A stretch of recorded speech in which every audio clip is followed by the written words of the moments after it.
Welcome to the Good Games Podcast, episode 184. This is a show where we talk about video games and game-related things. My name is Frank from Palmanso, and I'm your host. And as always, I'm joined by the co-host of the show, Alex Nunez. What's happening, man? What's happening is it's a whole goddamn new year. So Happy New Year to you, Frank. And Happy New Year. Happy New Year to you, too. To everyone else listening and joining us on, or continuing to join us on this ride in this year that's, I don't know what's going to happen. Yeah, we don't have the ability to tell the future just yet. But this is a new year, and Happy New Year to everyone, as Alex said. And hopefully you enjoy listening to us for what we have to bring you for 2018, because that's what this year is, right? Right? Yeah. I think so, yeah. After a while, I don't know, like, I think this might be like one of the first years that I just don't really care that the number goes up anymore. I don't know what that says about me as a person. You're getting old. I guess. That's what that means. Yeah. Yeah, it means that as you get older, time starts to mean something very different for you. And that's okay. It's not as significant anymore. Yeah. Yeah, like birthdays don't mean as much, like holidays don't really mean as much until you have like another life-changing event, like, if you have a child or, you get married or something like that. So that's when those things will start to mean something again for the most part, but for someone else, or for another reason other than your own. Yeah. So yeah, Happy New Year. Did you celebrate the New Year in style, or was it like pretty quiet? No, I kept it low key. Ended up going to a friend's house and we wound up watching a bunch of episodes of Firefly. Oh, okay. Which was all right by me. So yeah, I got to see some of the shit that I haven't seen in a while and still laugh at the old jokes that I still kind of remember. I was like, oh, yep, it was good times. Nice. And somehow even though I didn't drink a lot, I still ended up waking up a little bit hungover. Like my head just had a nasty ass headache. I'm like, why? This? I barely did anything. What the fuck? Come on. You're getting old. Yeah. That's exactly what that is. Don't worry, man. It happens to everybody. Sucks. Yeah, you just gotta start making some adjustments now. That's all. Yep. You can be able to party as hard as you ever used to. Just got to make some adjustments and some concessions. Unfortunately, yeah. Ooh. Yeah, unfortunately. How about you? Do anything special? No, mine was a very quiet New Year. It was too cold, man. It was. I'm sure you and I don't live very far from each other, but where I was, it was like something like 12 degrees with a wind chill of like -3. Mm-hmm. And I was like, nope. Like it was even too cold to like, go outside to like a New Year's Eve party, which is usually what I do. But I'm like, this year, I'm like, nah, there's no reason. It's way too cold. And it's just, nah. Uh-huh. I don't really feel like being out there driving in negative something, whatever degree weather, to a place to say Happy New Year, smooch, and then come back home. I'm like, nah, I'm good. So me and the wife stayed home. We rang in the New Year. We were watching The Twilight Zone, so we were marathoning The Twilight Zone. Okay. Before the New Year came in, and then we were watching like it was weird. We cut the cord a long time ago, so the only channel we could get to watch live was like I think it was channel 2. Or it was CBS, and I think it was Steve Harvey's New Year's Rockin' Eve. Oh, okay. I'm like, what? This is weird. And Steve Harvey looked really weird, and he was dressed like in all white and had this like white bowler hat. And it was just like, I saw pictures of him captioned as like, oh, did you see the New Year's Eve where Steve Harvey went like cosplay as Gruff McGruff from those drug commercials? Yo, I didn't see that. I saw the one where it's like Steve Harvey's coming out looking like Olivia Pope. Okay. Scandal. They showed him next to her with an outfit very similar. Holy shit. And yeah. Okay. But yeah, we watched that, and I was just like looking at the people out there and everything that was going on, and I'm like, man, I am so glad I was never one of those people to like go out there when it's cold as fuck, waiting in Times Square for like 9 or 10 hours just to watch the ball drop and then leave, and it takes another couple hours to leave because there were that many people. I just found out that a lot of people that go there use adult diapers just so that they don't have to leave to handle their business, because security is a hassle to get back in, and that can take hours. Not even. But that's really bad, because it's like, because once you leave, if you have to use the bathroom or whatever you need to do, if you leave at your spot, it's gone. Yeah. It's like, it's that hard to get back in. And I'm like, I'm sorry, but no, I can't. I'm not going to do that. It looks pretty good from my TV on my couch. Why go out there? In the warmth of a home? Like, no, I'm sorry. I'm not going to do that. That is just, no. I've lived in New York for most of my life. And even I was like, no. I did go to like the Christmas tree lighting one year. And that was also a mistake because it was cold as fuck. But yeah, I saw the people out there on TV, and I'm like, they look like they are suffering. Like, by the time the ball dropped and it was the new year, people were like, you could tell like everyone's balls were frozen, and everyone's like, it was just like they did not want to be there. And I'm just like, I think like maybe it's time for people to kind of like find a different way to ring in this tradition, because this is ridiculous. Like, this is really like bad for people. It's not safe, Why try and tell people how to live their lives, Frank? Because, well, it's smart. It's called common sense. It's called common sense. I don't want to stand outside in below freezing temperature for 9 or 10 hours just to watch 10 seconds of a ball drop. And you're not even that close to the damn thing. Nah, I mean, part of it's like, being around so many goddamn people, ringing in New Year. I don't know. I can sort of see the appeal, but I would not want to partake, because that sounds just ridiculous. Yeah, it is. It is to me. I can see the appeal as well, but common sense tells me, nah, you can see the appeal just fine from your house, on TV. Mm-hmm. It's a great invention, that television. Fantastic invention.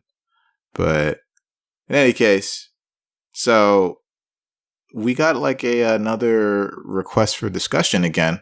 Ooh, okay. So I don't know if you remember last time we did this. It was from a friend of mine who he asked a question and we talked about it. He asked a question about is it like innovation in video games, I believe. Yeah, like if specs mattered. Right. So we got another one, and it's from a mutual friend of ours. It's from Mark Knuckles Carter, who is a previous guest on the show. He's been on the show twice. And he asked a question, and we unfortunately couldn't get to it until now, because he asked a question basically right before the end of the year. And, with everything going on, and we had our episode with Brian already queued up and planned, so we couldn't get to it till now, but we're getting to it, Mark. So we're getting to it right now. So he asked a few weeks back, he asked a quick topic, if you guys can address it. He's like, what constitutes a toxic fan base? And what are your opinions of certain gaming communities having a toxic fan base, i.e. Sonic, Minecraft, PUBG, Call of Duty? So, toxic fan base. Heavy. So, yeah, it's kind of a big question.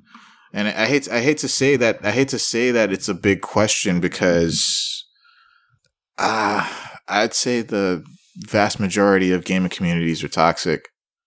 And I think it's because people, people, groups, mob mentality, people just are crazy, especially with anonymity, on the internet, and people feel like they can say whatever they want with no consequences. And it's just a matter of, it's like the degree of toxicity. I think the degree of toxicity is less or more depending on which community you gravitate towards or you are a part of. But I guess the first question that you have, what is a toxic fan base? I personally think it's people. I think it's people who are just not just generally not being nice. Like people just generally just not being nice or helpful to anyone in the community, whether they be longtime members or new members who could possibly grow the community, from the outside.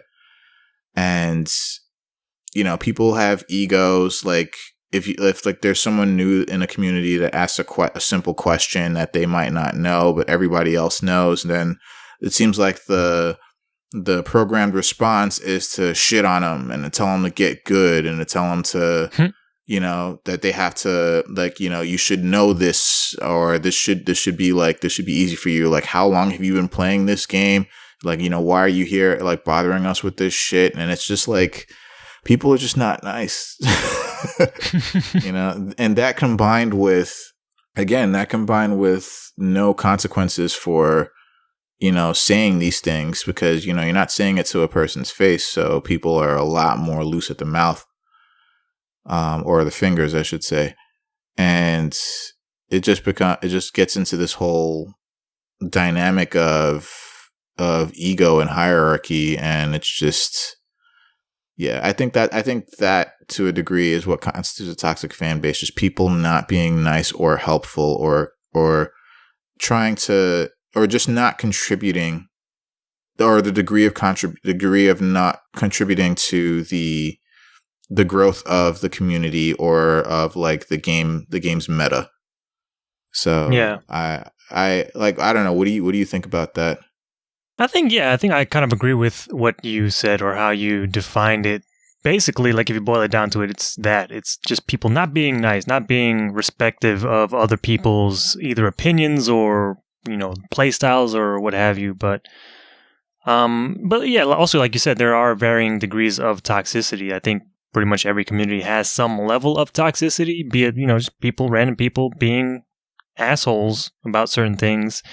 But I think a big part of what makes certain communities better is that those communities police themselves, and they will try and excise that toxicity. But obviously, in some games, it's a lot harder, because there are other games that are just, they have humongous like player bases, and just people talking about and discussing the games, and forums all over the web, and that can be much harder to kind of nip in the bud. But I'm sure there are communities out there that deal with that better, that they can kind of, just point people out and say, like, hey, don't fucking do that, or don't be such a fucking dick. And sometimes there are tools that can help with that. I don't know if, like, sometimes you can report people in game for being an asshole or other things, and I don't know how effective those things are in different communities. But I think, yeah, like, dealing with toxicity is a whole different thing. But if you want to define toxicity, I think, yeah, you boil it down to that. If you're a cool guy, you're not toxic. But if you're a dickhead, you're ending up, like adding to the toxicity of it all. Yeah, defiling the pool, as it were. Yeah. Just for yourself and for other people, and then that can spread. But hopefully, other players will not deal with that, or will not. They'll just, like, no, fuck that. I don't want to be like that, and you're not part of this clan that we've got, or what have you. But I don't know. It's everywhere, and it can take different. It can appear in different ways, and that is hard in dealing with that stuff. Yeah. Yeah, for the most part, and his second question to lead into his second question is, what are your opinions of certain gaming communities having a toxic fan base? I feel like a common ground for you and I, Alex, is the fighting game community. Mm-hmm. Like, that's something that we can kind of both talk about. I don't know if there's another a gaming community in particular that you feel like is as toxic or more toxic, or or not as toxic. That's a good example. But I feel like the fighting game community is overall, basically what it boils down to is the fighting game community is toxic. Pretty much any fighting game you can think of has a community which for the most part is toxic as fuck. And the thing is, the bigger the game, the more toxic the fan base is. And it's just because it just allows for more people to enter the fold. And the more people there are, unfortunately, the more chances that the community has for being not so great. You know? And especially, like I said, the bigger the game. So let's take Street Fighter V. That's like the example, right? Street Fighter in name alone is the biggest fighting game out there. And like it gets by just on its name. It can move units and systems just because of Street Fighter. You know, everyone knows Street Fighter. Mm-hmm. So Street Fighter V did not have such a great first 2 years. You know, people were extremely critical of the game because of, you know, lack of this, lack of that. You know, didn't have this, didn't have that. You know, it did this good, but it didn't do this as good as it should have, and blah, blah, blah, blah, blah.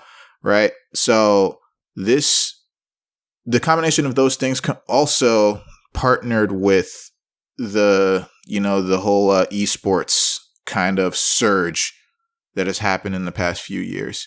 And Street Fighter V has become a part of that, you know, and especially with Street Fighter V itself being very, very accessible to everyone, you know, like everyone can play the game at a fairly competent level. You know, if you just like push a little hard enough, you know, you don't have to push as hard as like other fighting games with Street Fighter V to get pretty good at it. And so all of those elements just brings more people take notice of this game. More people are active with this game. And that just created this monster of a community.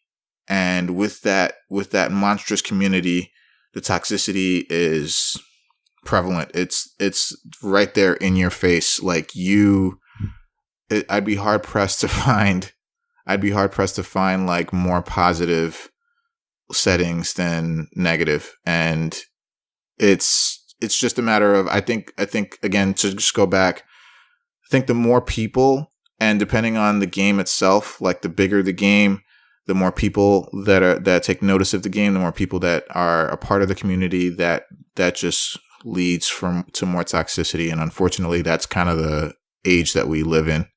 Yeah. Where negativity speaks louder than positivity. Well, the other thing too is that I feel like a lot of people that are probably being toxic, like in like the Street Fighter community, for example, are probably not even playing the game anymore. Like maybe they had like a bad time with the game, and then just any chance they get, they're going to, you know, shit on it and shit on people that play it or whatever. Because it's cool to do it. Yeah. You know, it's cool to shit on the game as it is, even though they probably haven't played it or just don't play it anymore.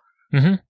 But they know enough about it, either through the community or through having played it and dropping it, that they are like, Street Fighter V sucks because everybody says it sucks because of this reason, or I think it sucks because of this reason, and everybody agrees with that. So yeah, it's just kind of the mob mentality takes over at that point.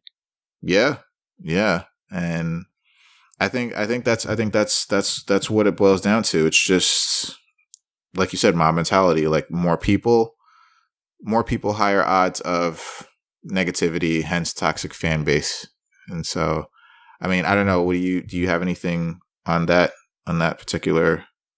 No, I don't think so. I don't know. It's because we can go so many different directions with this specific topic. It's a big one, but you know, like other things like this, it's not just like fighting games either. Like Overwatch is another huge fucking monstrosity, and but like the other thing too is like there are also pockets of the community. Just because like, you know, there's a big Overwatch community, there's also like smaller pockets that focus on other things about the game or are generally more positive than others. And you know, sometimes the trolls hang with their troll people and do whatever the troll things do, and then other people are, you know, trying to just enjoy the game, which is like, hey, this is what we're all about, this is what we should be doing. Like, if you don't enjoy a thing, why the fuck are you still engaging with it? Which is another probably topic of discussion, but yeah, it's like I don't understand why people just can't like let other people enjoy something that they want to enjoy.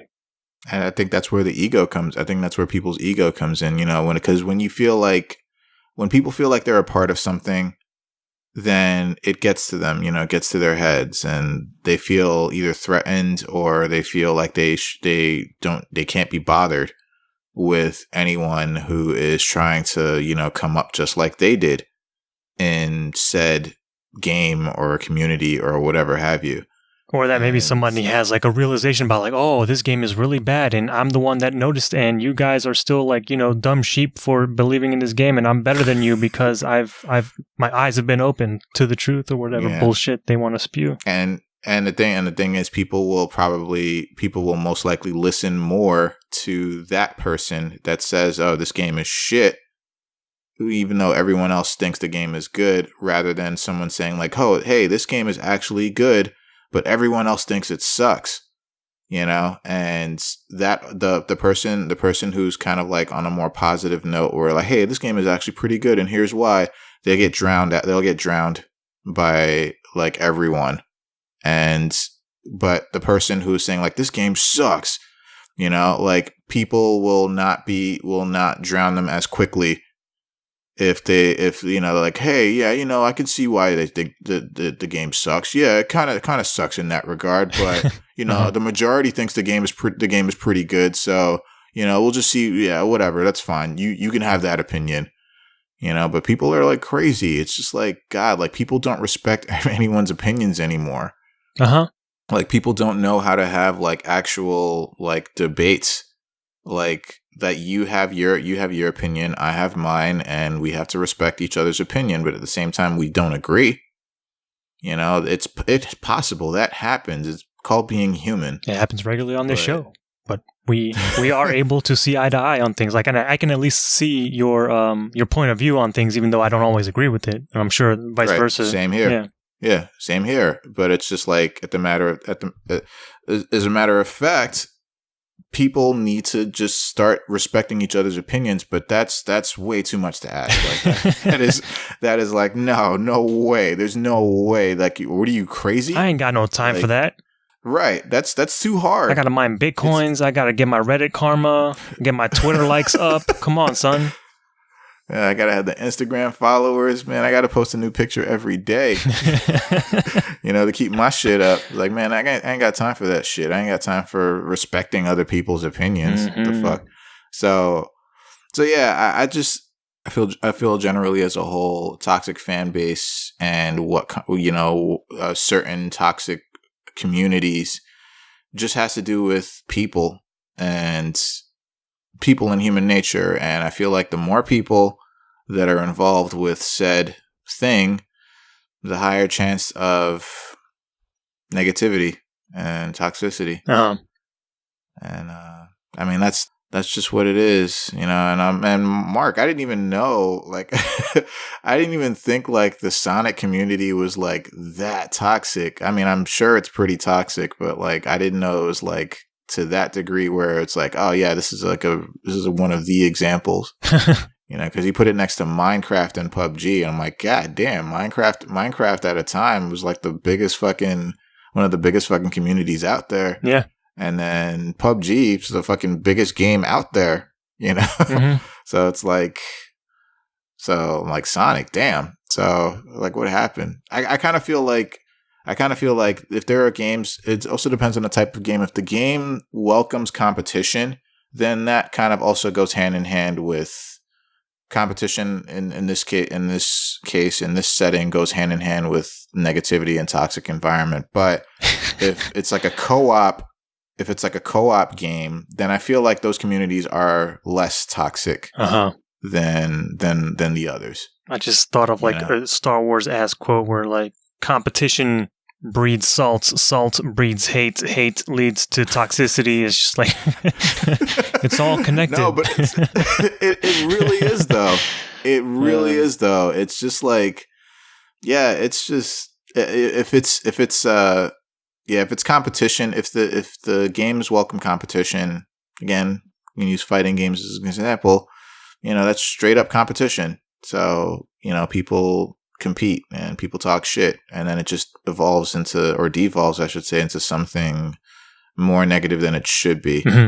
than it has any right to be. But then if it's co-op based, like Destiny or Monster Hunter, I hear the Monster Hunter community is actually very positive for the most part. I don't know the dirty laundry about the Monster Hunter community, but I'm sure there is some dirty laundry. I'm sure there is. It's everywhere. Yeah. It's in every place you go to. No one is exempt from it. But I feel like if it's co-op based, then it's like they're less toxic, to a degree. And as to what degree, you just gotta see for yourself. But yeah, toxic fan base. I think they're everywhere. Yeah, toxicity is everywhere pretty much, but it's just like how you engage with these certain communities is also a factor, I think, in, because like, again, there's different pockets and there are different ways now to engage with certain things. Like you've got like all these different subreddits for these things, Tumblrs and Discord now. You can have like, separate servers for stuff. So there are a lot of different avenues. Like with fighting games, I found a lot of positivity with my particular fighting game Discord that I stumbled into, and everyone's all about trying to help each other or get better. And the guys that are like at the top that are like really high ranked will go out of their way sometimes to help out like the lower ranked players and get better at their game. So like those pockets exist. Like if you are like tired of toxicity, like I'm sure a lot of us are, try and find, a little smaller community where it's more controlled and, people aren't as driven with hate and salt and whatever else compels them to be shitholes on the internet. Yeah. And you're right. You're absolutely right. It can be in the billions of people in this world that use the internet and that have access to these ways of life that we've embraced. It's really hard. It can be really hard and even daunting for people to find like those people that are like, hey, we're cool here, like, it's not that bad here. Like it's just, I think it's just, if people need to be willing to search a little more for that positivity. And it can be hard to find. And you know what? It can be really hard to find. One of the more important things you can do as well is to, be some of that change that you want to see. Yeah. Like start like, I don't know, sending, positive message to people. Like if you're playing, I don't know, a fighting game or whatever, and someone beats your ass real good, you'd be like, you compliment them like, hey, you got a really good Vega or whatever. And, or if somebody sends you a shitty message, kill them with kindness. Like, oh, I won, but like, you did some really good stuff. You just got to clean this up and that, and who knows what happens from there. Yeah, and it's such a hard road. It's such a hard road to navigate too, because like even if you do either of those things, right? It's like people are like, people have the ego, and they're just like, who are you to give me advice? Or you won. Why are you sending me a message? It's just like, God, just relax. So it's like it's got to kill him with kindness. It's a really hard road to navigate, but yeah, I mean, you just gotta stay strong and vigilant, and just hopefully, you can find those people that are like, hey, we're all cool here, and it's all good. So yeah, don't worry, because like I remember the days of I used to play Blaze Blue a lot online, and there were times where, like, through the sea of garbage, like people are the worst online. Oh my God. But through the sea of garbage, I'd have like some really good matches with some people. And, the matches were like so good and so close that we sent each other messages like saying, oh my God, that was such a good match. And I'm like, yo, like, where are all these people at? Like there's just like diamonds in the rough, man. Diamonds in the rough. It's just, you just got to really search, and hopefully everyone can stumble across those groups. Or by outwardly being positive, you can find those people as well, because chances you attract what you put out, and chances are those people have been worn down by online toxicity that they don't even bother anymore. So like why? So that's why they don't even say anything. So be the change you want to see in the world. Yeah, sprinkle in some positivity. Yeah, that's one way. It's just it can be hard because the vast majority is all negative, because it's cool to be negative. It's your voice is heard if you're negative rather than if it's positive. It's easier to be negative. Yeah, it is. It's kind of weird. It's kind of a little off topic, but that's the last thing I'm gonna say. But I was reading something online saying like it was basically because of all like like with the whole net neutrality thing that went down, and it was around that time.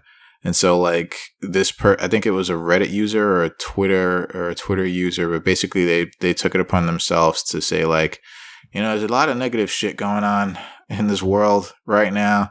He's like, so I'm going to post something about like the 25 most no, it was not 25. It was like 12. It was like 12 most positive things that have happened to this world in the past like year. And so they posted like 12 articles. It was like 12 or 13 articles on like these things. It was just like, holy shit, this is awesome. Like about like certain types of bees that were almost considered extinct, but there were scientists that were able to like not make that a thing. And it was like really cool little things like that. Well, not little things, big things like that. So, this just like, but at the same time, when this person did that, like nobody fucking like read the articles. Like nobody fucking like, you could tell like those articles just completely passed over for the next fucking negative thing. That went on, cause like that was around the time with the, the Vegas shooting and net neutrality, and well, we still have our president. So, so it's just like kind of like, yeah, it's like, I'm going to post like positive things that happened. Major positive things that happened this year, and just people pass that shit over. Yeah. And that's just the world we live in. On a similar note, I don't know if you saw, but like the Cards Against Humanity guys, they did their holiday thing. Yes, with the wall. Yes, well, they bought like a section of the border, which they're going to hold on to as long as it's possible. But as part of that whole thing, because they do a bunch of things over the holidays, and one of those things that they launched was a good news podcast, which is a podcast just about good news happening in the world, because there's so much bad news already happening that we don't need to be reminded of all the time. Yeah. So it's a shame. It's a shame too, because I bet you that's probably not gonna do that well, because it's like it's media based. Like, with media, like negativity sells. Like positivity doesn't. And unfortunately, that's the world we live in. But hey, if you're looking for some positivity in life, the podcast is only like 5 minutes long per episode or something. So, the Good News Podcast.fm if you're curious. Oh, that's cool. Yeah, it's cool. But thanks, Mark. I feel like that was a good topic to broach. It was kind of big because, unfortunately, the state of things, it seems like just people. Like people are just like toxic, and in everything that involves a group, you're gonna find toxicity kind of reigns, especially with video games. So, only if you let it. Yeah. It's easier to just let it. It's easier to let it, but it's harder to not. But a lot of people aren't willing to. Again, they don't got time for that shit. So, but yeah. All right. So let's start the show. And Alex is going to go ahead and take us through what he's been playing this week. All right. Video games. Yeah. Hey, we got to do that too. we play video games. Yeah. Yeah.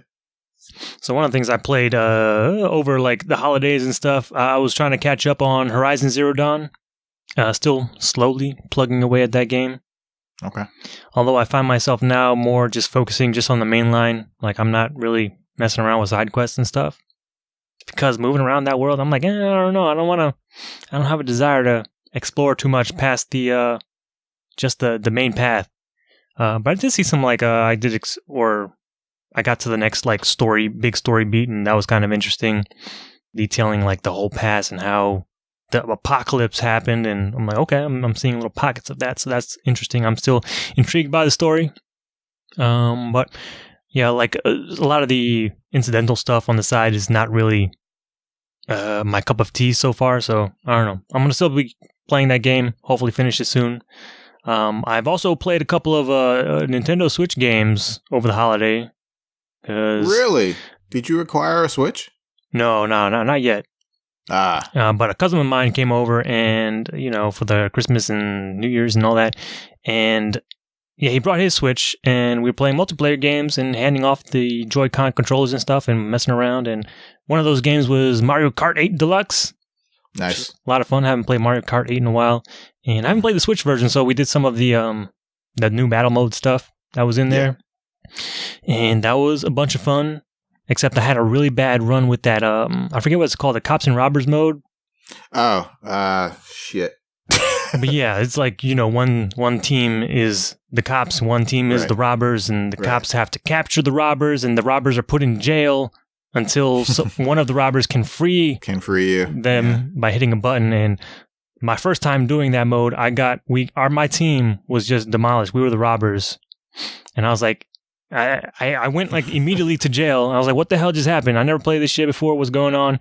And the enemy team, my cousin was on that team, and the rest of the AI, because I think there's 4 or 5 per side or something like that.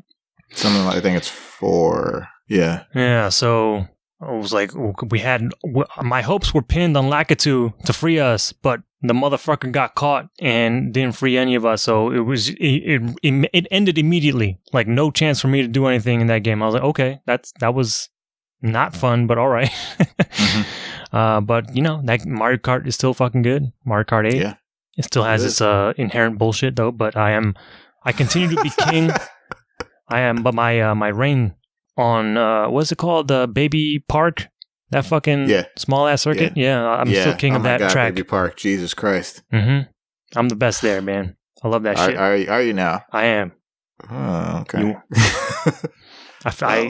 Now that I've said that, I feel like something's gonna happen at MagFest. Now that we're gonna prove. Are you gonna play the game at MagFest? I think they have. I think they're definitely gonna have a tournament for Mario Kart 8 Deluxe. I have no need to play that in a tournament setting.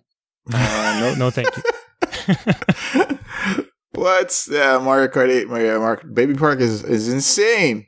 Insane. So good.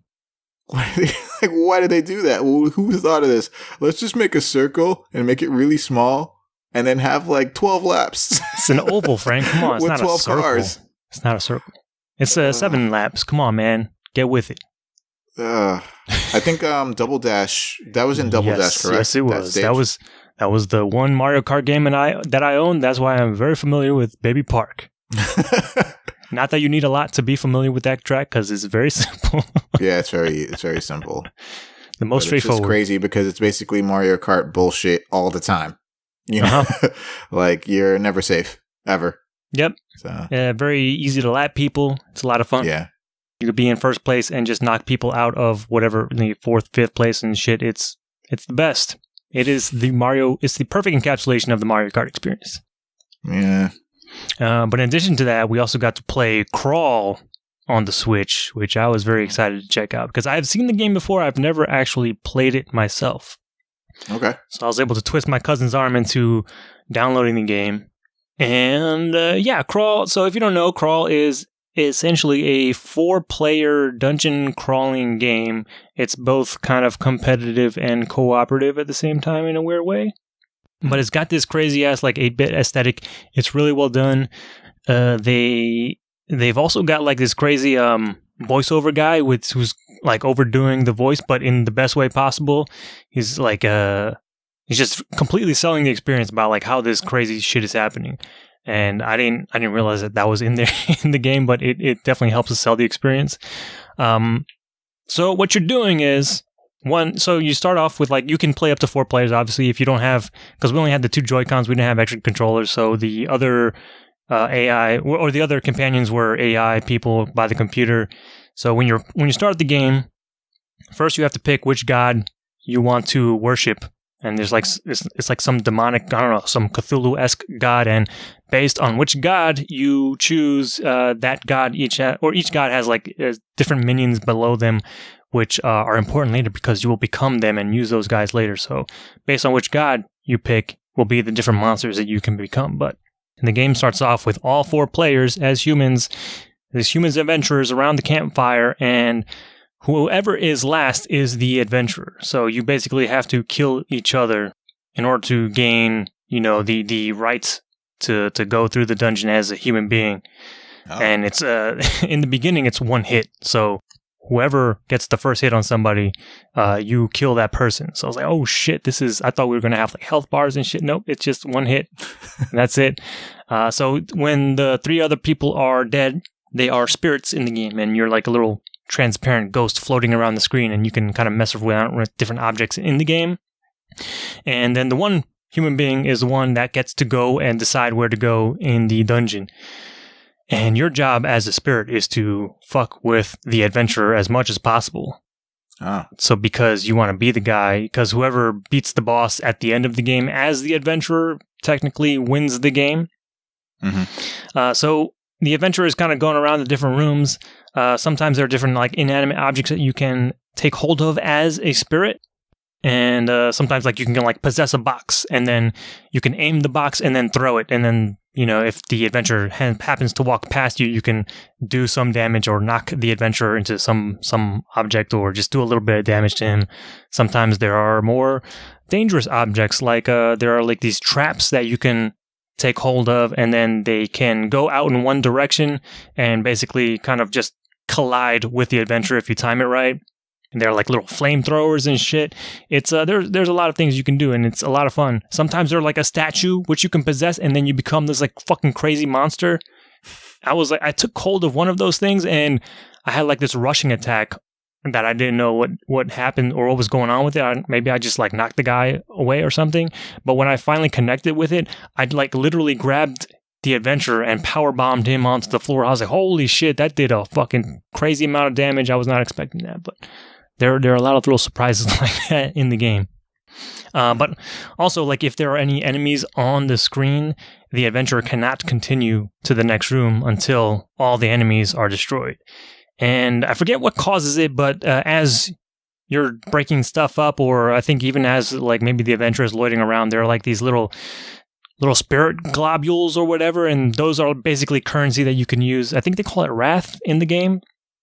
But the more you collect of that, the more you can like level up. And then if you get a certain amount of that, you can also summon like a little jelly guy who's basically just a super basic enemy. But you can add that enemy on there and then force the adventurer to deal with him. So like if you want the adventurer to not go to the next room for whatever reason, or if you want to, stop him in his tracks for a little bit just to distract him, you can do that and summon that little guy. And you can also, by default, like the little jelly thing will, attack on its own, but you can also possess that jelly if you wanted to. Oh. But there are some rooms that have like pentagrams on the floor, and that's when the spirits can inhabit those pentagrams and then become one of their monsters. And it's kind of random because you have like a different subset of monsters based on which god you worshipped to in the beginning. And then it's random, like you might have like one of like 3 or 4 different monsters that you could be, and then you kind of like become that monster, and then each monster has like different abilities. I really like the cheap monsters because they are very fun, and especially the ones that annoy the adventurer the most. I was like doing really well. I think I was playing against my brother one time, and I was like a little spider. Mm-hmm. And I didn't really have a great, I think, physical attack. So, but my special attack was just to throw out a bunch of like spider webs, which slowed down the adventurer. So I would just play keep away the whole time, doing my spider web thing. And my brother was just being increasingly more pissed off the more he had to deal with me. Who's this fucking spider? And I'm just like giggling in the corner. I'm like, he doesn't know it's me. He thinks it's one of the computer characters and shit. It's just hilarious. That's pretty funny. That's actually, it's because it sounds really annoying. It is super annoying because he has to beat me to get to the next room. Right. Or just to open any door because he's stuck in there with me. And I'm like, what the fuck are you gonna do? It was you. It's like, what the fuck? And I think in that room too, there was a bunch of other traps in there too. So he had to also dodge the traps, and I was trying to lure him into the traps because he had to chase me because he has to kill me, and he doesn't have any ranged weapons. So it was a whole lot of fun. And then I realized that there was a necromancer character who seems like it's like the spiritual successor to the spider in my eyes, because the necromancer's main attack, I think, throws out like this green goop.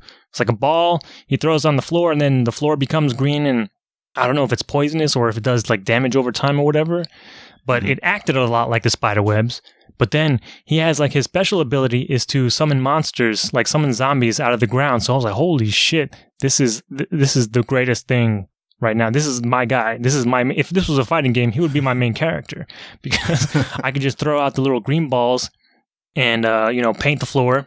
And then every like second and a half or so, I can just summon a zombie, and then there are a whole shit ton of zombies on that level, and then the person has to deal with killing the zombies and trying to get to me, but they have to get past the zombies and the green crap to get to me.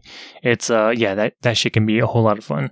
Just playing as the monster, not even as the adventurer. But yeah, like so the basically the main point of the game, or the end game, the way you end it is to kill the monster at the end, but to even get to like the main boss, you have to reach level 10 as the adventurer. And in order to reach level 10 as the adventurer, you have to, get experience by killing monsters and doing other things as the adventurer. So if you're like the spirit the whole time, you're not leveling up your adventure at all. So it's like it can be detrimental if you're not able to kill. So rewind a little bit. In order to become the adventurer, whoever gets the last hit, basically whoever kills the adventurer, then becomes human again, and then whoever was adventurer now becomes a spirit, and they have to wait until the adventurer dies or somebody kills the adventurer to become the next guy. Okay. So it's there's always like a little tug of war thing happening between all the different players to become the guy and to be able to kill the monster at the end of the thing. But yeah, so once you reach level 10 and there are different floors to the dungeon, and I don't know if it's on every floor, but usually there's a portal on each floor of the dungeon that will lead to the end boss. And I think there's only a handful of bosses. I've seen, I think, 3. I don't know how many there are total in the game, but I mean, overall, it doesn't seem like there's a whole lot of like content in the game. So I don't know, if there are a lot of different other bosses, or if they're much different than what we've seen so far.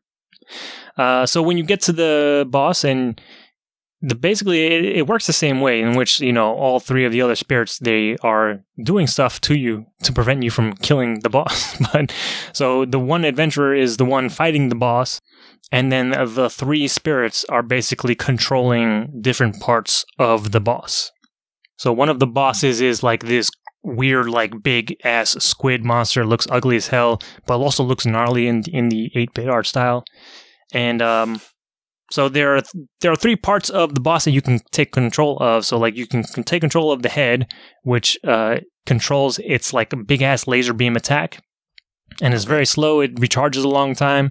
And I forget. I know the left and right kind of tentacles can also be controlled. I'm not sure exactly what they do. I think you might like throw out a bubble from the tentacles, and that can capture the adventurer and then hold him, and he'll be stuck there for a little bit, which is great for if you're controlling the laser beam and you can just wreck that guy that's in there, since he's just floating around in a little bubble. But yeah, like the bosses are kind of interesting because you can, each player can control different parts of it. There was another one. That's pretty cool. Yeah. Especially like, it's just so much fun. This game is like an awesome party game. Yeah, it sounds like it kind of, the way you're talking about it kind of reminds me of, I'm not sure if you played it, but when the Wii U first came out, it had like Wii U, like the Wii U, basically the tech. Oh yeah, and it was Nintendo Land, was it? Yeah, I think it was Nintendo Land. That it had this game in it. It was basically like a Luigi's Mansion sort of game, where it's like you had like 5 players, and you had like each player would be like a a person with a light and a vacuum.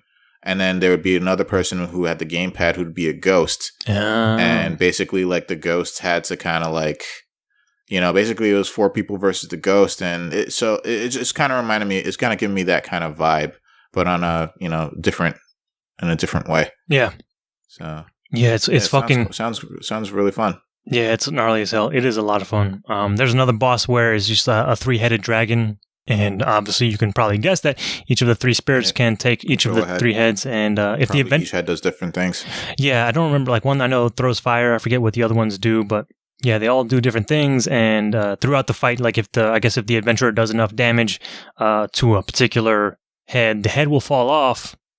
And but it also will still bounce around a little bit, and you can still kind of do your attacks. But it's obviously a lot harder because your movement speed is very slow. But yeah, there's there's a lot going on in that game. There's a whole like stuff with the economy too. There's like a shop as well that you can buy stuff as the adventurer, and then in between levels, because when the adventurer goes down to the next level of the dungeon, there's a kind of like a tally of the scores and who's leveled up the most, and all your wrath as the spirit kind of comes into play, because you can spend that wrath to upgrade your minions. So the more you are a monster, the more powerful monsters you can get in turn, which should make it easier for you to then become the adventurer by killing them. So there's a whole lot of like back and forth stuff like that happening. But again, I just don't know how much like content there is in the game. There wasn't a lot of variation between how the dungeon floors looked. Like it was very much like the same color palette for most of it, or pretty much all of it. Just the layout changed.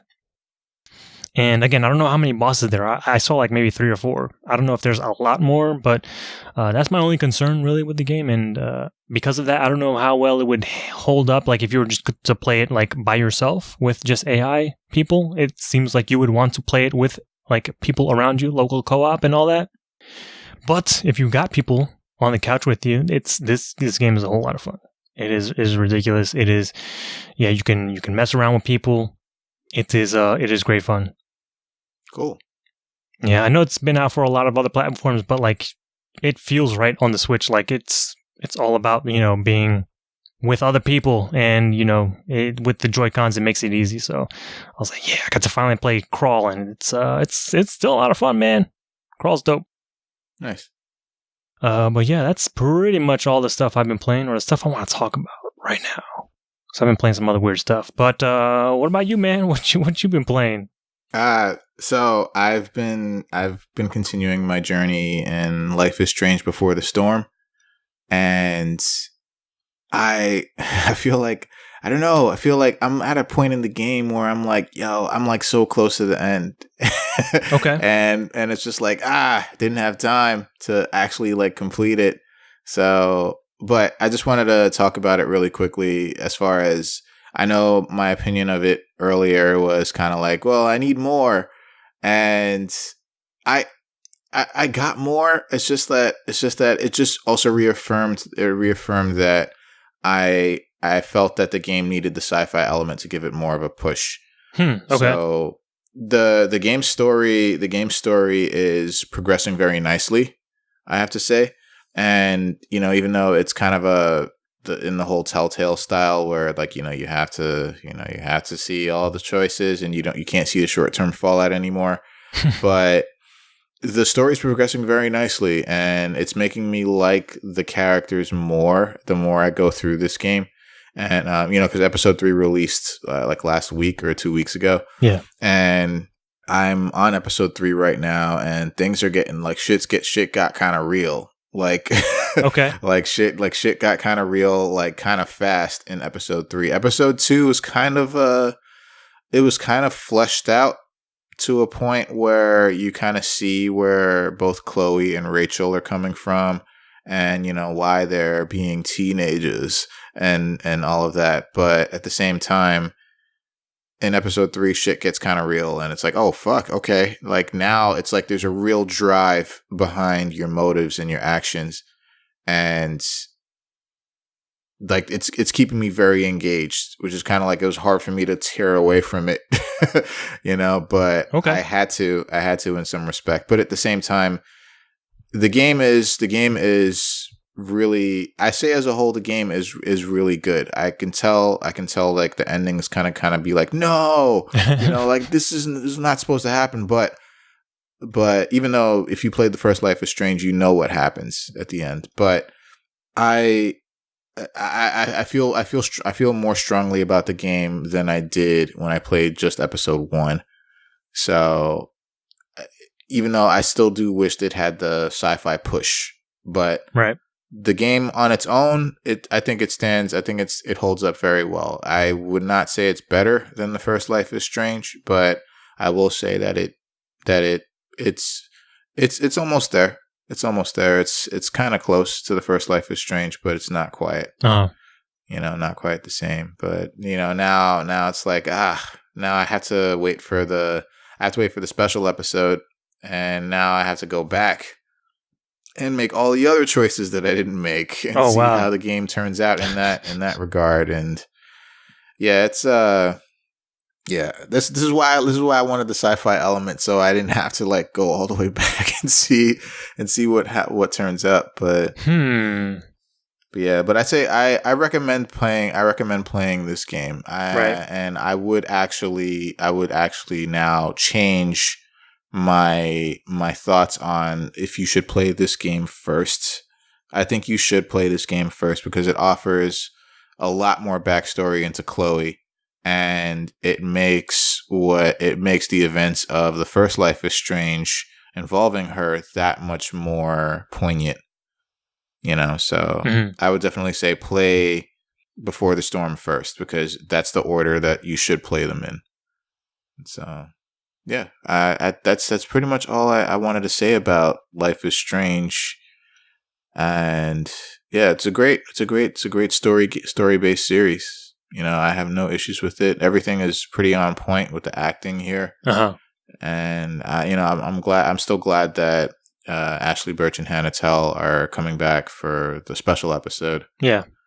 And which is like a prequel to this too, which is crazy. Yeah. It's like young Max and younger Chloe. Jeez. You know, so it's like basically before what happens in this game. It's like because you can see throughout the game, Before the Storm, I mean, you can see throughout that Chloe is like pissed at Max because Max like went to like do, you know, Max did her, you know, she did better things with her life. Like she, you know, she's off to this nice high school and she's doing great things and she's pursuing photography and, you know, she's doing her. And Chloe's kind of like, you know, the bad girl who's kind of like not doing anything with her life. And she's kind of like hating on Max because Max is like doing the work and Chloe's kind of like being left behind. She feels like she's being left behind.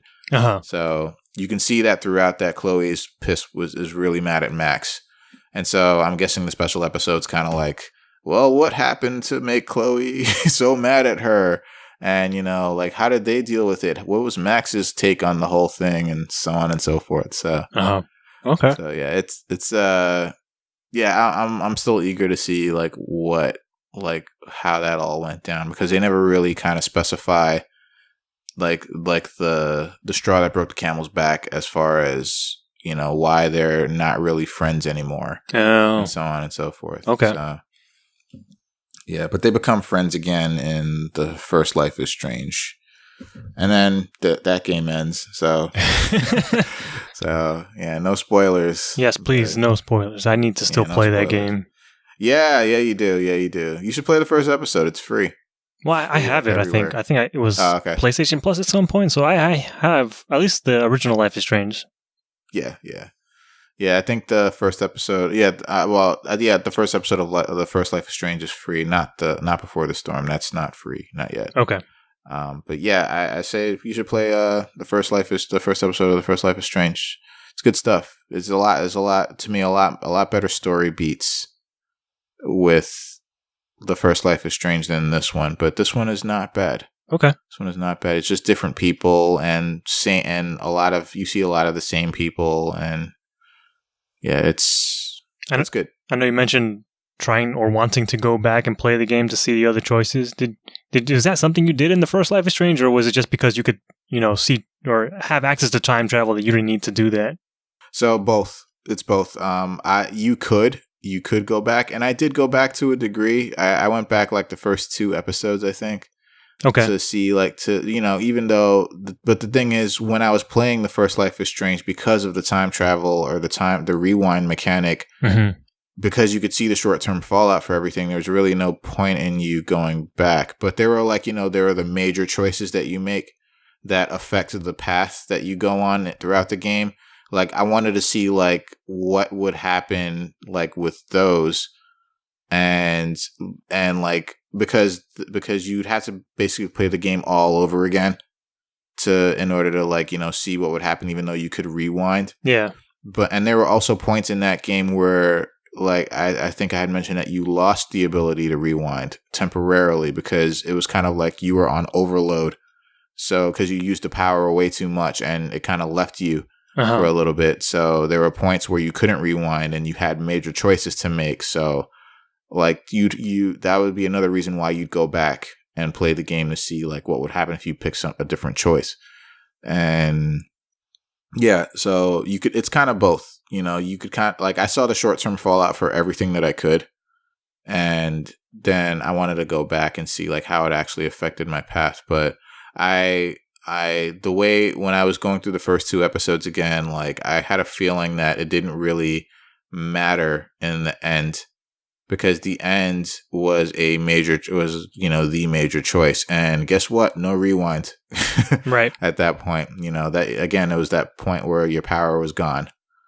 And then after you make your decision, depending on the decision you make, the power either comes back temporarily or it's gone forever. So yeah, it comes back temporarily, then it's gone forever, or it's just gone forever. So it depends on that final choice that you make. So I kind of had a feeling that it didn't matter in the end game. So that's why I didn't go all the way through. But I would still like to see how events still shook out, you know, on the journey. Right. You know, so yeah. Yeah. But yeah, I like Before the Storm. I definitely feel a bit better about it now that I've played more of it. And I'm going to end it. I'm going to end it. It's gonna see that ending and I want to see like, okay, I understand. I gotta wait for the special episode. Like it's coming out, I think next month. So yeah, okay, that's cool. So yeah. Well, I'm glad it turned it around for you. Yeah. Like I just needed like the story. The story was there. It's just that sci-fi mechanic, man. It just like put that game like above and beyond everything, you know. So I can see that. Without it, it's kind of like, okay, it's just a really good story-based game. But the thing is, that's what made the first Life is Strange special, was the whole sci-fi element. Yeah. And the way they played with it and the way they, you know, manipulated it. And yeah, so, yeah. But, all right. So yeah, that's about it for what I've been playing and what we've been playing. And you can see Alex was busier than me. This past week. A little bit. But, you know, that's okay. It's okay. I'll get him next time. So so we're going to move into headlines. And before we do that, you should go to innercitygeeks.com where we will have these posted so you can follow along with us. So first up, this is something that happened last week, which I thought was kind of interesting. And the title of the headline is that World Health Organization, or WHO, moves closer to recognizing gaming disorder. And basically, the International Compendium of Diseases, or the ICD, actually, so WHO actually has come to define a term or an addiction called gaming disorder. And I was like, what the fuck? Like this is a thing? Or so when I said it's a thing, I thought it was like a final thing, but it's more like a first draft, but it's looking more and more likely that it's on its way to being like a thing. So they define gaming disorder. I'm about to read a lot of mumbo jumbo here, but it's good. It's good for people to understand what's going on. But gaming disorder is characterized by a pattern of persistent or recurrent gaming behavior, which may be online or offline, manifested by 1. Impaired control over gaming, e.g. onset, frequency, intensity, duration, termination, context. 2. Increasing priority given to gaming to the extent that gaming takes precedence over other life interests and daily activities. And 3. Continuation or escalation of gaming despite the occurrence of negative consequences. And so they go on to, in that same definition, they go on to say that basically if the behavior pattern, the behavior pattern is severe enough to kind of like interrupt any normal facets of life, such as like social, family, educational, and so on and so forth. And Polygon, which the article is from, they spoke with Dr. Anthony Bean, who's a licensed clinical psychologist in Texas, and he called the concept of video game addiction misguided at best and dangerous at worst. And he says that he understands that it's a thing, that it's a thing, and it's on its way to becoming a thing, but it doesn't really hold to him. It doesn't really hold a lot of value, especially in the psychiatric and medical community, because of research that has been done on the very topic. So I saw this and I was just like, I can't believe that this is actually a thing. It's like with games, and I'm like, I think it's just I generally think it's just a matter of it's just addiction in general. Yeah, I was thinking the same thing. Which is kind of like, I think it's a generalization, but they're trying to be specific now and saying like there is such a thing now called gaming disorder. Mm-hmm. But so what did you think about this? Continue your thought. Yeah, just like why is it specifically towards gaming? Like, yeah, it just seems like, if somebody has an addictive personality, yeah, that's going to maybe cause some problems. But I'm sure if games weren't in that person's life, they would kind of come out in other ways. Like it's just, I don't know. I'm not smart enough to know about all this stuff. I'm not, into medicine or anything. I'm not an expert in the field, but it seems weird that it just seems like a weirdly specific thing. Yeah. Yeah, it seems it's like weirdly specific is right. It seems like I wouldn't go so far as to say like an attack, but it seems like it's kind of like they're really zeroing in on video games for some reason, and I'm like, what is that reason? I don't know. What's behind this? I don't know. Like, what's their play here? And it's just like I was just like, wow. I just thought this is really interesting, and this is kind of like, I don't know if it's still gonna be a thing, but like people saying like, oh, video games breed violence.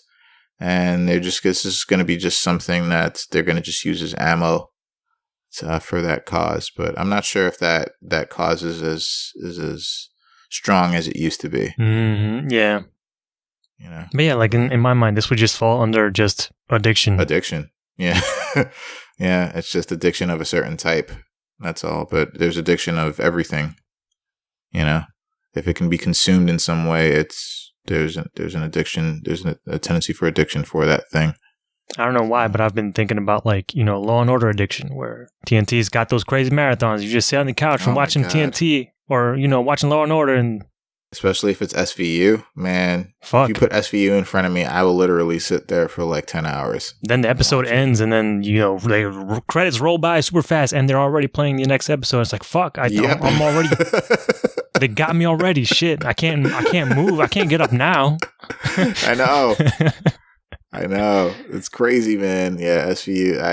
SVU specifically for me, I'm like, damn. Mm-hmm. And the criminal justice system, I'm like, no, you can't do this to me. God damn it! I was just freed. Come on. But yeah. It's kind of. I thought that was just kind of crazy. Yeah. But I agree. Yeah. But all right. So moving on to the next article. So the next article is about PUBG, and Game of the Year nominee. And so they're saying PUBG is likely coming to PS4, just not anytime soon. And basically, long story short, with the article, there's not much to the article, but they basically say in the article that they want to focus on completing the Xbox One version for right now, and that could yield better results for the PlayStation 4 version, because once the Xbox One version is complete, then they can just kind of like move that over to the PS4 version and then just have that come out even faster than normal. The thing is that Sony doesn't really have an early access program so to speak. So but that also hasn't stopped other early access games from being put out on the PlayStation 4 on the platform. I'm looking at you, Paragon and Fortnite. What's up? Right. So So that's basically it. It's just saying basically don't expect a game on PS4 anytime soon, but it's very possible that it's gonna come out on the system. Yeah, it's just a matter of time, which is not surprising at all. I mean, nothing's. And I mean, right now PUBG is timed exclusive for Xbox One anyway. Yeah, not very surprising because there's like nowadays there's very little console exclusivity, and PUBG wants to be everywhere. So why not? Yeah. Why not broaden those horizons? Mm-hmm. But all right. So next article, I had no idea that this was even a thing. This was a big thing, yeah. I had no clue that this was even a thing. But okay, so the article headline is 4 years later, Destiny's Music of the Spheres has leaked. And I was like, Music of the Spheres? And so apparently Marty O'Donnell, who is a composer for Bungie, finished an 8-part musical work called Music of the Spheres, and it was supposed to be released alongside the first game, and it never happened. And the reason why was because Activision basically shut it down, and basically the project was shelved. It was stopped. Like they didn't want. For some reason, they didn't want because they didn't want to use the music in a trailer for Destiny at E3 2013, and then in the following year, Bungie fired the composer, and then the project was shelved because they let O'Donnell go, and he, ever since then, he's wanted the music to come out in some way, shape, or form, especially because now there's been so many expansions of the first game, and now we have an official second Destiny game. Mm-hmm. And actually late, well, I was about to say late last year, late 2 years ago, in 2016, there was a person, Owen Spence, who started his own independent project to recreate Music of the Spheres using publicly available material, and he posted it on SoundCloud, and you can actually listen to all of it, but Activision might have taken it down by this point, so hopefully not, but that's not what's on SoundCloud now. So yeah, I know of the project that people were trying to reassemble it from stuff that they found online. Yeah, it's like trying as faithful a recreation as they could manage. Yeah, but now that's not necessary because, and it shows in the tweet here, but Marty was, I think before he left Bungie, he was giving away copies of Music of the Spheres, like I guess actual like CDs or whatever. Oh, and okay. I guess one of those leaked to one of these people, and now they put it up on SoundCloud and YouTube and everywhere. So now we have like the full-on official thing. It was not even, or these people didn't even need to go ahead and like try and recreate it. So that's kind of good. That saves them all that fucking mountain of work to try and remake it. But luckily, the full thing has been leaked. Yeah, and thankfully, because the internet, like people have been sharing it like wildfire, and all sorts of platforms, like you just said, and so apparently Marty is very happy about this. And he's saying that basically this is the way it was supposed to have been heard and been spread and been realized 5 years ago. And so, yeah, it's like you're reading like some of his tweets and his comments on the matter, and it's kind of sad because like his mom and his dad are like really old, and they really wanted to hear their son's work. Yeah. And and his mom is gone from the world now, and his father's still alive, but he's glad that it was able to at least be heard in some way, shape, or form. Yeah. And because his mom kept asking him, like, when am I going to hear it? And he's like, I don't know. I can't. It's not up to me. I'm kind of surprised he didn't like snag a copy for himself. What was going on? Right. That's why I was kind of like, yeah, but yeah, Yeah, I had no idea this was a thing. This is a really great story. Yeah, it was all part of the whole like fucking kerfuffle with him being fired from Bungie, and Right. the music was a big part of it. Yeah. Right. I don't know if this was like some contractual thing where they just did, if they put it out, he would have been entitled to more money or something. I have no idea why they didn't release it. Mm-hmm. But yeah, now we got it, and it's fucking cool, man. Yeah, it's really awesome. I mean, I'm sure it wasn't so awesome when shit was going down, but yeah, it's a nice end. It's a nice end result. Yeah, it's very cool. I got to listen to it too, and it's very good. There are some things that were in the games, or just like little pieces of the songs were in the games, but it was kind of it was kind of cool to see or to hear the whole thing, because there are other snippets that weren't part or weren't released in any fashion or form. So I was very fucking glad that this finally got out there. That's all. Well, and hey, it's a good listen, man. Marty does some good ass music. One of the few things that Bungie does not fuck up in their games is the shooting, and the second is the music. The music is always fantastic. Nice.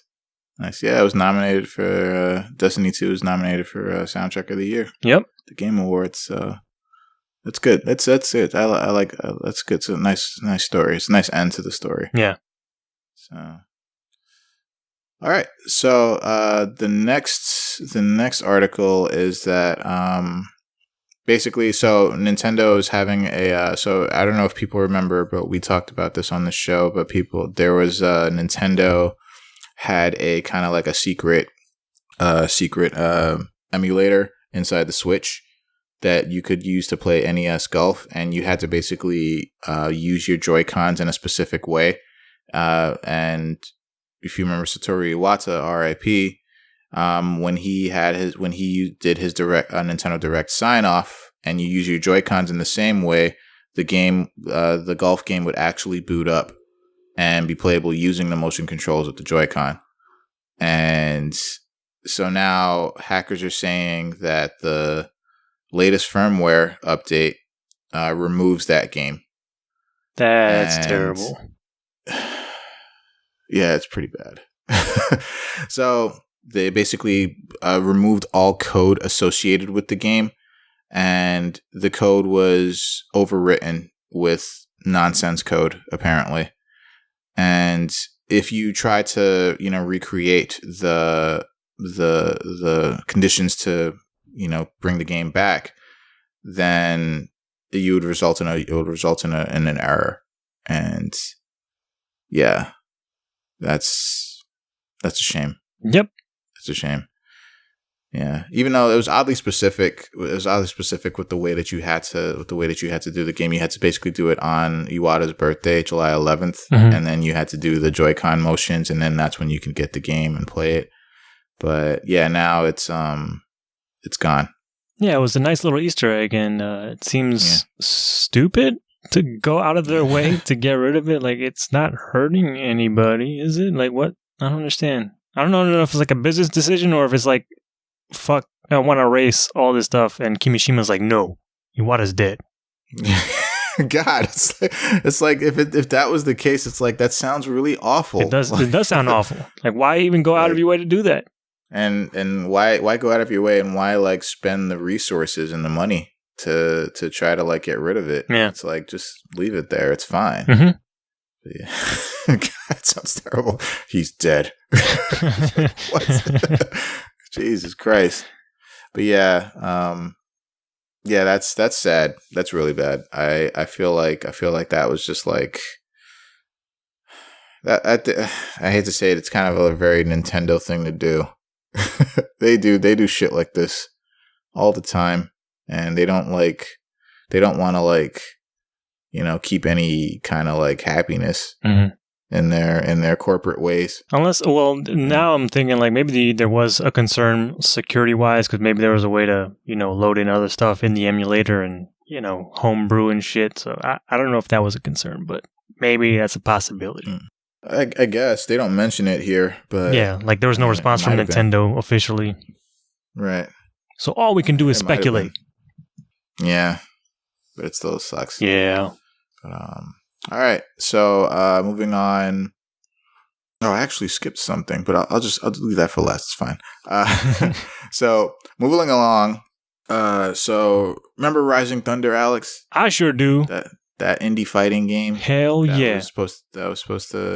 That got canceled. It got pulled. It got canceled, and they murdered it, and they didn't even bother to bury it. Its rotting corpse is like over there somewhere. And I'm just like, no, why? Just come back. Please. Why did you have to do that? I still visit the corpse and lay flowers. Yeah, but so the game's actually not quite dead. So it's actually going to live on through one last build. Oh shit. And the build's going to be open source. It's going to have an open source server. Nice. And the build's going to be called Rising Thunder Community Edition. And basically what it boils down to is that it's leaving it up to the players, up to the community to keep it going at this point. And while it seems like the server itself is going to be kind of rudimentary, and it's going to be, it's going to be really like simple and straightforward. Mm-hmm. But at least the game, it's possible that people can actually add enough to the game to keep it going to a greater extent. I mean, how do you feel about that? I feel fan-fucking-tastic. This was some of the best news I heard, especially, it came out like, I think, a week or two before the new year, so I was like, oh my god, this is fucking happening. This is so good. I missed Rising Thunder. I wanted to get much deeper into it, but I didn't have a PC at the time. But what little of it I played, I liked a lot, so I'm glad that this is coming back. Rising Thunder was fantastic, and I hope it gets a much brighter future now. But as of today, it still hasn't released, but they did say that January sometime this will be out. Well, that's this month. It sure is. So that's cool. I'll definitely give it a shot once it comes out as well. Yeah, very simple, I like accessible the concept of it. Fighter. Yeah, it was a very cool idea. Yeah, it was a very cool concept. But all right. So, and the last thing is, I don't know if there are many fans of the game Catherine. I am a fan of Catherine now. I actually finished Catherine not too long ago. And Catherine, they announced that Catherine is getting a remake. And it's called Catherine Full Body. And it's going to be released for the PlayStation 4 and PlayStation Vita. Yes, the Vita. I know. Vita's still got games coming to it, man. At least on the Sega side. Like, Sega's like, the Vita's not dead to us. So yeah, Catherine Full Body. So the main differences with Catherine Full Body, it's the first game. It's not a sequel or a prequel or anything like that. But the way the game was portrayed, that it's very possible that this is something that like we could have just completely just like, oh shit, this is very possible that we just like missed this, or they could just easily put it in there and just add another story element to it. But you play the same character, you play Vincent Brooks, and you find himself between women, both named Catherine, one with a C, one with a K. And now they add a third woman to the mix, and her name is Rin. Also, her name is also Catherine, but with a Q. Huh. And her nickname is Rin. Okay. And there is some controversy. There's some controversy with this new character because it seems like the trailer. You can watch the trailer in this article, but it seems like at the end of the trailer that Vincent reacts to Rin's lady parts in a specific way, and it's very possible that Rin is transgender. And the controversy behind this is that like people have not been very kind to transgender portrayal in video games, or even Catherine specifically, because apparently there was one transgender character that wasn't handled very well in that game. Right, and the game is now 7 years old, but yeah, one of the characters in the game was trans, and the way the character went about her business, it was kind of like, wow, that's kind of messed up. Basically, like, waiting for waiting for things to go down before revealing the fact and so on and so forth. And then people were like there was a huge backlash about that character. And so now there's a possibility, it's a very strong possibility that Rin in this new version of Catherine is a transgender character. But it could also mean nothing because honestly, if you played Catherine, Vincent reacts like that to every one of the Catherine's lady parts. He seems like a dirtbag as well. I don't know. I haven't played the game. He is. It depends on the ending. It depends on the ending that you come across, that you get to. Uh-huh. But he either turns himself around or he doesn't, and it's just in the long term going through the game, he's kind of a dirtbag. He is kind of a dirtbag. But those puzzles though, they're really interesting. And it makes for an interesting story because he's a flawed character, uh-huh. And it makes for a more interesting story with with the cheating and you go through these hard ass puzzles in order to just see a little bit of story progression because you really want to find out what's going to go down next, Yeah. But Catherine Full Body is coming. I'm not sure if they announced a release date. I think they announced a release date for the Japanese versions, but I'm not sure about the localized versions. Mm-hmm. And it's a questionable depiction of the new character, and people are not quite sure if the way he reacted to the lady parts means one or the other thing. Yeah, and so far they don't have a great track record, so people are rightfully questioning whether or not this is going to be handled well, if at all. Right. So and that is actually going to about do it for these headlines this week. And Alex is going to take us through new and upcoming releases now, and it's got a lot to catch up on, I believe. Yeah, so, 2 weeks worth of stuff. Yeah, a lot of games. So please go ahead. Yeah, so I'm going to start off with last week because we missed that week for new releases and a ton of games coming out these past 2 weeks. And I don't know if you can tell, but I'm being very, very heavily sarcastic there.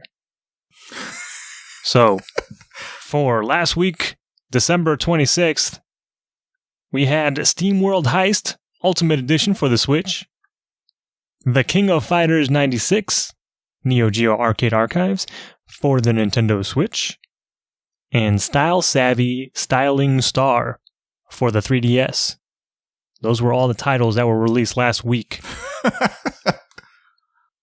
This week, the week of January 2nd, we've got Outbreak the New Nightmare for Xbox One, Grand Prix Rockin' Racing for the Switch, Pick-a-Pix Deluxe, for the Switch, and Stick Bold! A Dodgeball Adventure Deluxe for the Nintendo Switch. And that's all the games that were released this week. This is, it's the new year. It's very riveting time right now. It's, you know what? It is, because, it gives us some time to catch up on some other stuff, even though these aren't the most exciting releases, or there's not a lot of them anyway. I'll take whatever time, little breaks in between releases I'll get.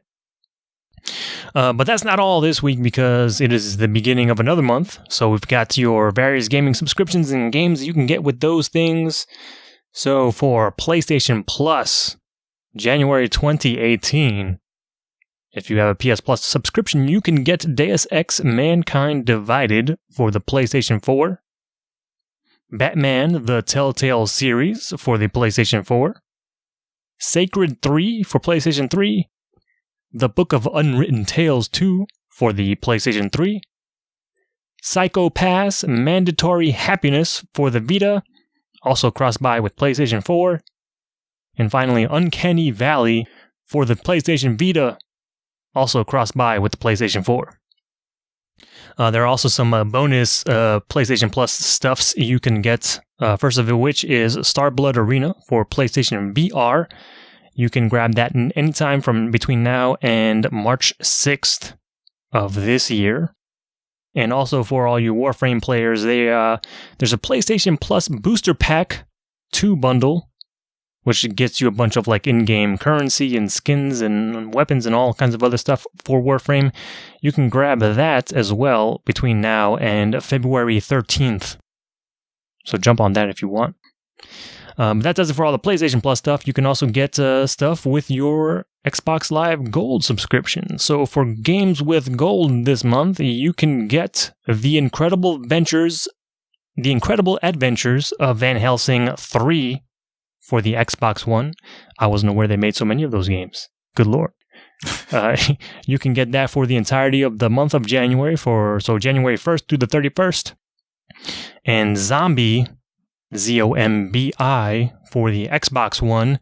You can grab that between January 16th and February 15th. You can also get Tomb Raider Underworld for both Xbox One and 360 for the first half of the month, January 1st through the 15th. And Army of Two, both for Xbox One and 360, back half of the month, January 16th through the 31st.